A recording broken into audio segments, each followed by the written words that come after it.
We can also make, there's a light. I'm going to change this light to a spot.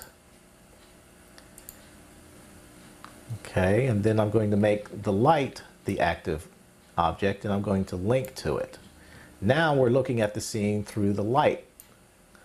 And this is extremely useful for positioning lights onto objects. Without this, let's go back to the camera. We can see the light, but we're not sure exactly where it is. And then if we try to position it, we have to maybe ruin our camera shot. And it's an inexact way to move lights or position lights. But with the link active object, we can get a lot of precision about where we put our lights.